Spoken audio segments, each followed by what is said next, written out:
So, hello guys, what's up? It's me again, si Mima Alicia nyo, at nagbabalik ulit para sa ating panibagong video. So, napapansin nyo ba, mga minamahal, itong aking napapansin na parang, parang kinakahiya po ni Vice President Sara Duterte itong mga nasa line-up ng PDP na inendorso ng kanyang ama. 'Di ba sa National Assembly noong September 20 ba, if I'm not mistaken. Sino yung mga inendorso na kandidato ni Duterte?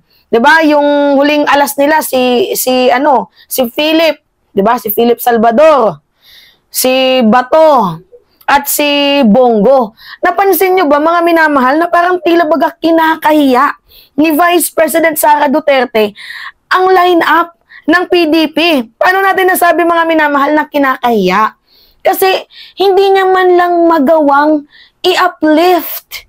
Hindi niya din inendorso mga minamahal. Hindi niya sinuportahan yung line-up. Tahimik siya.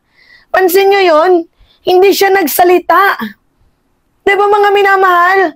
Never natin narinig na nagsalita itong si Sara Duterte na sinusuportahan ko itong mga kandidatong hawak ng aking ama. Wala mga minamahal, tahimik siya. Diba napansin nyo yun? Kaya nga, hindi ako mapakali. Gusto kong marinig ninyo na kahit mismo itong si Sara Duterte, mukhang kinakahiya yung kanyang grupo. Bakit? Bakit mo kinakahiya Sara Duterte? At meron pang isang naglalaro sa aking isipan mga minamahal. 'Di ba? Sabi si Vic Rodriguez tatakbo. Si Glenn Chong tatakbo. Bakit wala sa line-up ni former President Duterte? Kala ko ba solido ang 32 million voters mo? Kasi kung solido kayo, 'di ba, pag nandiyan mismo sa mga Duterte ay susuportahan. 'Di ba mga minamahal, hindi natin nakita na tumakbo or nag-file si Glenn Chong, hindi natin nakita na nasa line-up ng PDP si Glenn Chong at itong si Vic Rodriguez. Na in the first place, yung mga taong yan, grabe kung makipagbakbakan para lamang sa pangalan at dignidad ninyo. Bakit wala sa line-up ni Digong? Ganyan ba kagulo yung Duterte fandom? Ganyan ba kagulo sa circle ninyo? Walang pagkakaisa? Hindi natin makitaan ng unity? Ganyan ba kababoy yung pagdala ninyo sa grupo ninyo? Mga minamahal, ganito lang talaga kasimple yan. Wasak na talaga. Wasak na wasak na. Hindi lang wasak, mga minamahal. Kumbaga, walang pagkakasundo. Yung mga Duterte supporters at even mismo itong si Digong. Di ba wala silang solidong pundasyon. Basta meron lang silang grupo na pwedeng ilaban sa mga Marcos, 'di ba? Para meron silang kahit papaanong spy sa Senado na pwedeng posibleng malakas, 'di ba? Kahit bobo naman katulad ni Philip Salvador, 'di ba? Yung plataforma niya hindi natin alam kung ano, basta sabi niya mamamatay daw siyang PDP. 'Di ba? Meron lang silang mai-intact na pwede nilang gawing attack dog. 'Di ba mga minamahal? Kaya nga, bigla kong napaisip, ang pangit talaga ng grupo nila Duterte. Kasi bukod sa nag-aaway-away na sila, tingnan nyo may isang vlogger na humiwalay na din sa kanila, yung Pebbles. Diba, alam nyo yun, bumaliktad. Tawag dito mga minamahal, hindi na sumusuporta kay Duterte. Nag-away-away yung mga vloggers na yan, mga minamahal. Wala na sila sa hulog. Tama nga tayo magulo talaga sila. Hindi sila nagkakaisa. Kaya ngayon nagpagulo sa unit team, hindi naman yung mga yung mga loyalista, kundi sila. Kasi sila yung may mga ambisyon. 'Di ba? Wala silang solidong pundasyon. Tingnan nyo, si Kibuloy, madaming kaso. Si Harry Roque, nagtatago. Tapos, yung Morales, nandoon sa EDSA, naghihingi ng people power, dalawa na lang sila ng isa pang vlogger. Yung KOJC, inatrasan na din sila.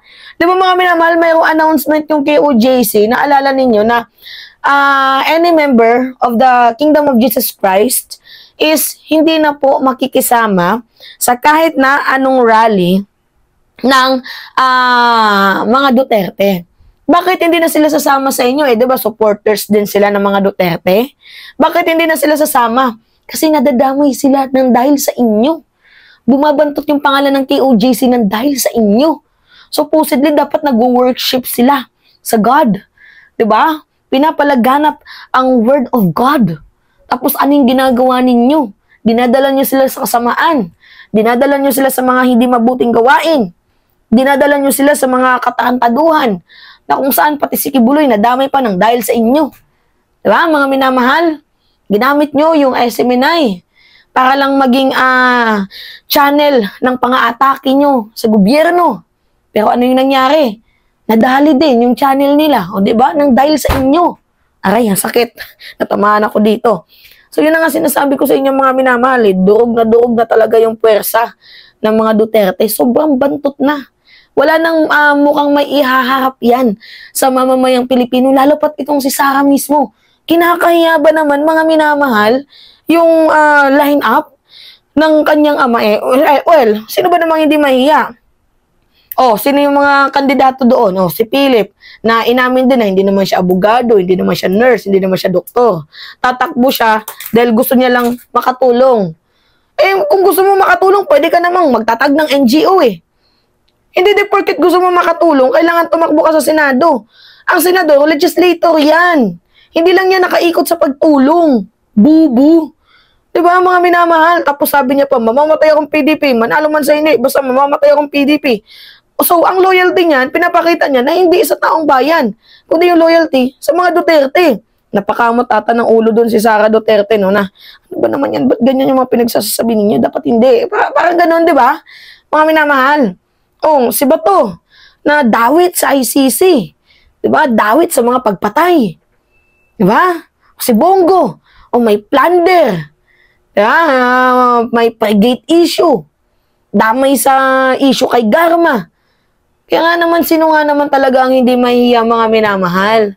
Diba? Dahil yung grupo nila, yung mga inendorso, kahiya-hiya nga naman yung mga pagmumuka. Kaya nga, feeling ko, itong si Sara Duterte, tahimik na lang siya.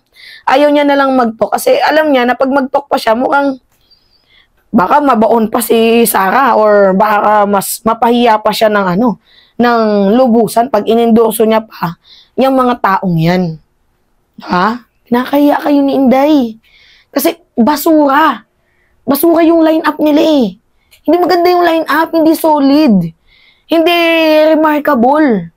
May chance of winning, pero hindi talaga ka proud yung mga pangalan niyan. Kakaloka.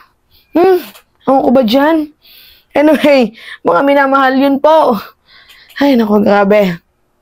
Sumakit yung ulo ko dito sa line-up ni Duterte. Di ba? Wala. Pangit. Mabantot. Talagang umaalingaso yung baho. Kaya nga naman si Sara Duterte, dyan lang sa gilid, parang si Mark. Tahimik lang. Di ba? Pero kahit tahimik yan si Sara Duterte, feeling ko naman mga minamahal, sinusuportahan niya naman yung mga taong yun. Pero silent lang yung kanyang suporta kasi baka siya yung pag-initan ng Pilipino. Ganun yun, kasimple mga minamahal. So anyway, yun po. It's me again, si Mima Alicia nyo, at nagbabalik ulit para sa ating panibagong video.